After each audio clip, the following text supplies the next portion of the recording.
Hello and welcome back to World 360. By now, you must have seen several headlines about the upcoming French election, in which incumbent President Emmanuel Macron will go head-to-head with his far-right rival Marine Le Pen in what is called a runoff. But what exactly is a runoff election, and why are Europe and NATO nervous about a win for Le Pen?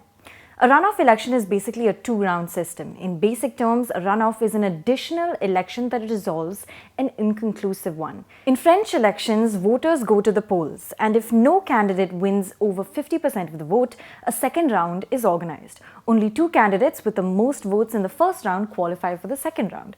The candidate with the most votes in the second round is elected president. So here's what happened in the first round this year. There were 12 candidates in total. Macron secured 27.85% of the votes, Le Pen got about 23%, and Mélenchon, a far-left candidate, secured 21.95% of the votes. All other candidates secured single-digit vote percentages. So as you can see, no candidate was able to secure 50% of the votes in the first round, which means the two toppers, Macron and Le Pen, will compete in the second vote on 24th April. It was the exact same outcome 5 years ago during the 2017 elections, when in the first round of elections, Macron and Le Pen emerged as the top two candidates. Macron secured 24.01% of the votes and Le Pen 21.3%. Recently, you may have seen some media reports saying Macron narrowly won the first round this year. But if we look at the numbers, his lead over Le Pen in this year's first round is actually wider than his lead against her in 2017. In the first round in 2017, Macron had a 2.7 percentage point lead over Le Pen. But in the first round this year, he secured a 4.7 percentage point lead. Also, Macron has had a larger increase in his vote share since 2017 compared to Le Pen, if we're just looking at the first round. If we compare the numbers in the first rounds of 2017 and 2022, Macron increased his vote share by 3.84 percentage points, while Le Pen increased hers by less than 1 percentage point, actually 0.65 to be exact. But of course, French presidential elections aren't decided by the first round. In 2017, Macron beat Le Pen by a huge margin in the second round, bagging about 66.1% of the votes. But this year, the polls say the race could be much tighter. In fact, a poll from IFOP Opinion projected Macron at around 51% and Le Pen at 49%. Whereas some projections, like by IPSOS France, indicate a wider margin with Macron winning by 54% and Le Pen at 46%.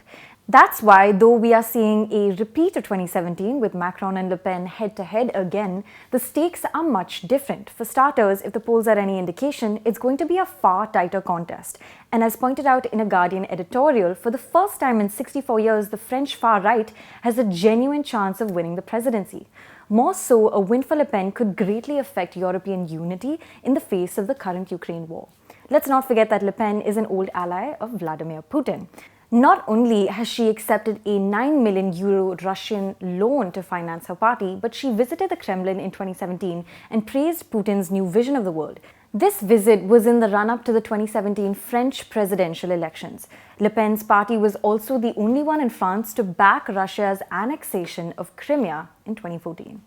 When it comes to the Ukraine war, Le Pen has changed her tune. In February, when Russia was amassing troops on Ukraine's border, Le Pen downplayed the threat of an invasion. But after the war began, she has backtracked on her views. But apart from the war in Ukraine, Le Pen's closeness with Putin is worrying, considering Russia has in the past been accused of interfering in elections, such as in the US in 2016. More so, a win for Le Pen would certainly deal a blow to the EU and NATO, given she is keen for France to withdraw from both multilateral bodies. Ahead of the 2017 election, Le Pen had said that if she wins, a referendum on France's membership in the EU would be called within 6 months of her coming into office. Sounds a lot like former UK PM David Cameron's decision that eventually led to Brexit. Le Pen isn't too hot on NATO either. She was recently quoted by France 24 as saying, "As soon as the Russian-Ukrainian war is over and has been settled by a peace treaty, I will call for the implementation of a strategic reapproachment between NATO and Russia."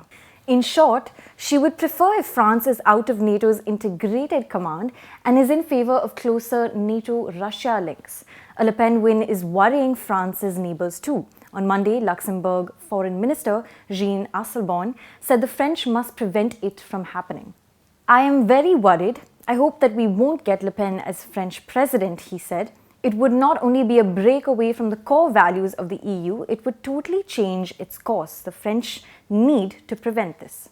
We'll have to stay tuned until April 24 to find out what direction France will take. Until then, thank you so much for watching. This is Pia Krishnankutty for The Print. Do subscribe to The Print and follow us on social media.